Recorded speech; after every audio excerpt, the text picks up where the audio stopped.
The successful raid on Falky's biometric rare earth element supply had been a masterstroke, a brutal testament to my reach into the mainland's very core. But the ensuing chaos within the Iron Brotherhood and the wider regime had, as predicted, tightened Project Chimera's focus directly onto me.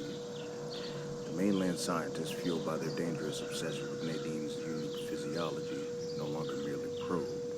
Their digital tendrils now explicitly sought my location, my operational signature. Their scrutiny was relentless, a tightening noose.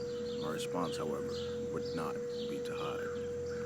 It would be to blind them with a carefully orchestrated illusion, a masterful disinformation campaign designed to turn their own intelligence against them.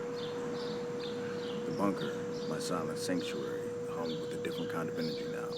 The relentless pulse of defensive countermeasures and the subtle chilling currents of calculated deception. Nadine, ever vigilant, displayed the latest intel. Project Chimera's attempts to track me had become more aggressive, deploying new layers of satellite imagery analysis and digital triangulation techniques. They were convinced I was physically present on the mainland, a logical conclusion given the recent disruptions to their supply chains. Their weakness, I knew, was their logical mind, their scientific certainty. Master, Project Chimera's tracking algorithms indicate a 73% probability of your presence within Sector Gamma 9. Based on energy resonance fluctuations, Nadine's synthesized voice reported the data points swirling across the main console. Gamma 9, the very sector I had bypassed during the currency extraction, the one Nadine had identified as structurally unstable. A cold smile touched my lips. They were good, but predictable. They thought they were hunting a man. They were about to chase a ghost. This is the true nature of my demigod capabilities. Not overt power, but absolute control over information and perception. I would weave a reality for them, a mirage so compelling they would lose themselves within it, buying crucial time for my true operations. The core of my gambit was a multi-layered disinformation campaign designed to sow maximum confusion and misdirection. My target, not just Project Chimera, but the paranoid, fragmented bureaucracy of Falky's regime itself. Their inherent distrust, their pervasive internal rivalries, were weaknesses I would ruthlessly exploit. Nadine, initiate Operation Phantom Veil, I commanded. Begin phased development of fabricated energy signatures across multiple defunct industrial zones in Sector Gamma 9. Mimic my previous operational signatures, vary frequency and intensity to suggest intermittent activity, a mobile presence. Her immediate compliance was a seamless extension of my will. From the bunker, Nadine became the architect of an invisible war, manipulating the very fabric of the electromagnetic spectrum.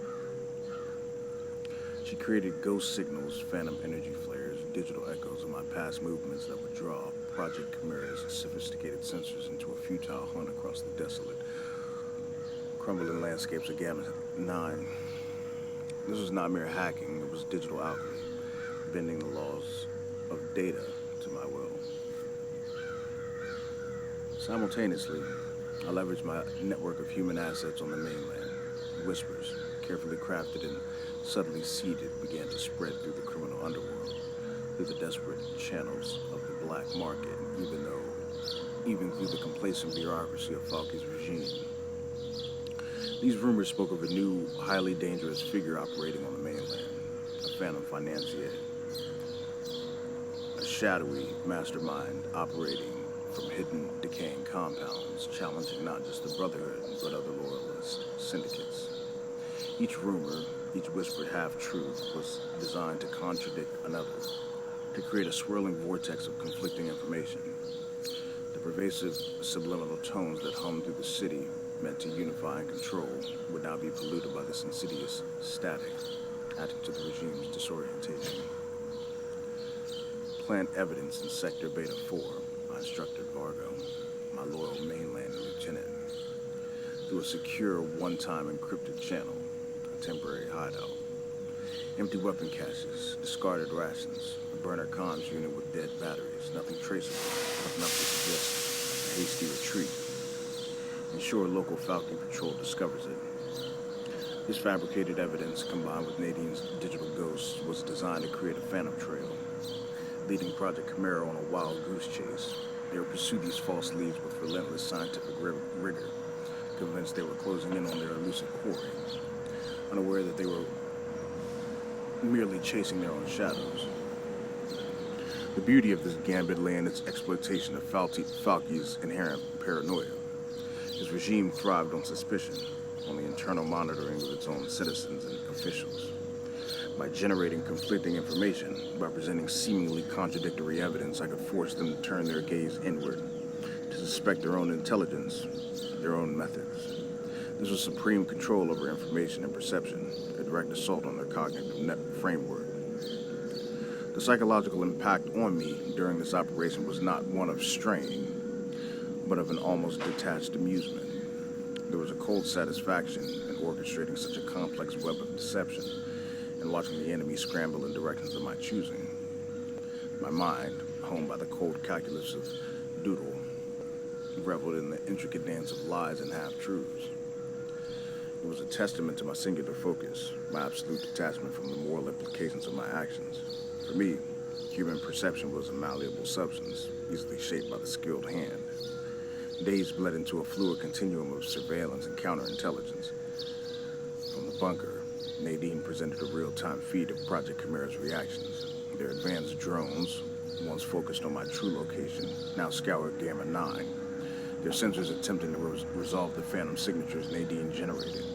Their ground teams, misled by the planted evidence and whispered rumors, were dispatched on fruitless expeditions to Beta 4, reporting back with confusing contradictory findings. Master, Project Chimera is now engaging in an internal review of their intelligence acquisition protocols, Nadine reported, her voice almost imperceptibly different, a hint of digital satisfaction. Conflicting data points have led to a significant reduction in confidence regarding their tracking methodologies, probability of external interference being considered 91%. They suspected interference, but they couldn't pinpoint the source. They were caught in the very collector's net I'd woven for them, ensnared by their own rigorous methodology. The confusion was propagating through their ranks, slowing their pursuit, buying me precious time. It was more than just evasion. It was active warfare, a demonstration of my ability to manipulate the very battlefield of their minds. While the Phantom's Gambit unfolded, my core criminal operations on the islands and the mainland continued. The flow of fentanyl shipments remained constant. The underground abandoned rail systems pulsed with the quiet activity of my network, untouched by the chaos I had engineered on the surface. The diversion created a perfect cover, allowing my lieutenants to expand their reach, to solidify new supply lines under the very noses of the distracted regime. The success of the disinformation campaign was undeniable. The scrutiny from Project Chimera had not vanished, but it had been fractured, diluted, their relentless focus replaced by an internal struggle to rectify their corrupted data. The immediate existential threat to Nadine and the bunker had been temporarily diffused, not through force, but through a far more insidious weapon, the calculated weaponization of information.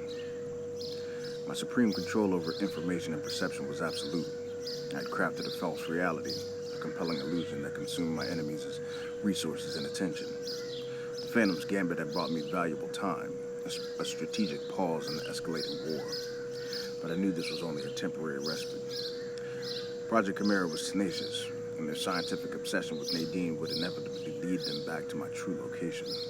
The next phase would require a more direct approach, a move that would take me from the shadows of deception into the unforgiving light of confrontation. The stage was set for a new kind of battle, and I, the Lord of Solitude, was prepared to write its rules.